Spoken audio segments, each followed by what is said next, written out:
So it looks like George Santos' lies may finally be catching up with him. We now know that the Justice Department has asked the Federal Election Commission, which was investigating apparent issues on Santos' filings, to hold off on any enforcement against Santos, which indicates pretty clearly that the DOJ has now opened a criminal investigation into the congressman from Long Island. The FEC regularly complies with DOJ requests to hold off on enforcement, given that the FEC is a civil agency and they're not looking to complicate the DOJ's active criminal cases. The probe will almost certainly center on the mysterious $700,000 personal payment that Santos claimed to have loaned his campaign. Why is it mysterious? Remember, this is a guy who's wanted in Brazil for having stolen a checkbook to buy himself clothing. Not exactly who you might expect to have an extra $700K lying around.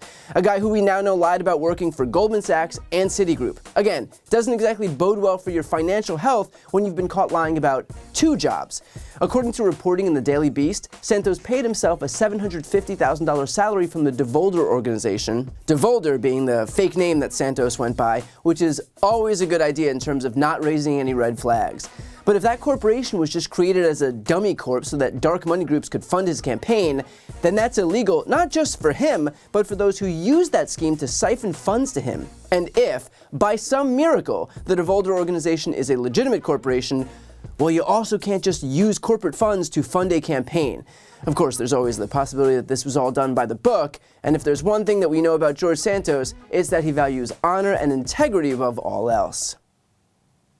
And by the way, that's not the only issue with his finances. The Santos campaign expenditure filings show 37 expenditures for the exact same amount, $199.99, which just so happens to be exactly 1 penny below the dollar figure above which the FEC requires campaigns to keep receipts.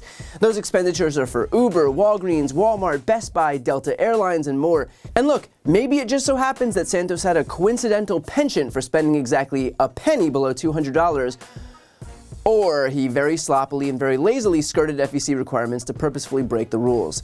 But hey, if anyone deserves the benefit of the doubt, it's probably the guy who claimed that his own mother died on at least 2 separate occasions. Now, in terms of why it's important that the DOJ is taking the lead on this investigation and not the FEC, note that the FEC is largely a toothless agency, and that's by design. McConnell made sure that of the 6 FEC commissioners, the 3 Republicans would be diametrically opposed to the actual mission of that agency. And what followed in the next decade plus was an FEC that failed to enforce the law against both Republicans and Democrats and hold them accountable for flagrant violations. And that comes at a time when spending, and dark money spending in particular, has increased exponentially.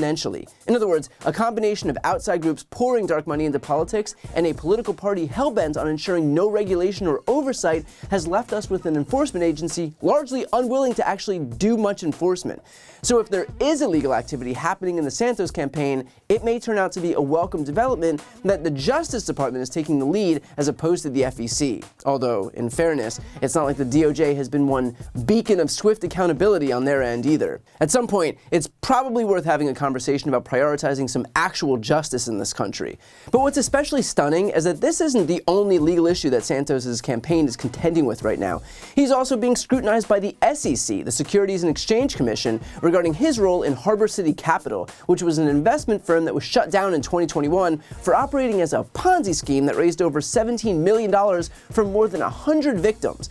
And while Santos wasn't named in the lawsuit against Harbor City, he did work for them at the same time that assets were frozen, and he's believed to have been among those soliciting investments for the firm. I mean, my God, the guy is like a walking smoke signal for fraud. And of course, this is on top of the nonstop barrage of press that he's getting amid the daily deluge of discoveries, including the fact that he lied about being Jewish, that he worked at Citigroup and Goldman Sachs, that he was a landlord, that he employed victims of the Pulse nightclub shooting, that his mother died on 9/11, and then that she also died 15 years later of 9/11 related causes, before we ultimately found out that she wasn't even in the United States on 9/11, that he stole funds intended for a dying dog using GoFundMe, that he dressed in drag in Brazil after claiming that he didn't, that he posted an anti-Semitic and racist screed on Facebook. I mean, somewhere, even Donald Trump is like, damn, dude, maybe take the day off. But here's the most pathetic part. While Santos gets hammered with questions from reporters as they try to drill down on what actually happened with him, Santos' response over the last few days has been this. I got you guys some donuts. Donuts and coffee for all the hard work you guys do. Thank you so much for being here and doing your job. Today's plan, to answer your question, is to work for the American people. Legislate. That's what I got hired to do. So you can look forward to some cool stuff coming out of this office soon. Guys, I bought you guys some lunch. Since you guys are staying out here all day, so I just wanted to make sure you guys are taken care of. Yeah, well, it's warm. More about the amended FEC filing, and on top of it, a bit more to mention that. Guys, how are you? Just wanted to put some cupcakes out for you guys. Can I ask you, if there's a vote to hold, to remove Omar from the House Foreign Committee, are you planning on voting in favor of removing him from the committee?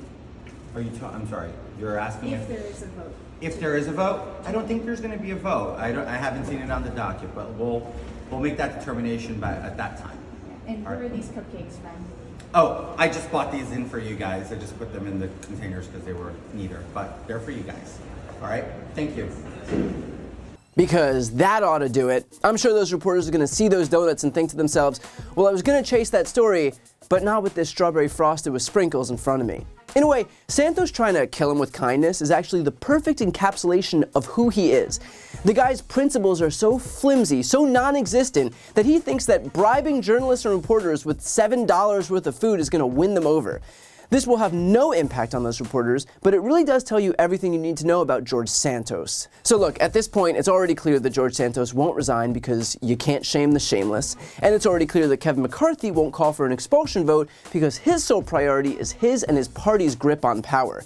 But at this point, those two things don't matter for two reasons. First, Santos' fate is in the Department of Justice's hands. Republicans had the chance to act with integrity and remove George Santos before, they didn't. And so now he and his baggage are their problem for good. And if and when the Department of Justice does choose to indict him, that'll be just one more example of the rot that's pervaded that party from top to bottom.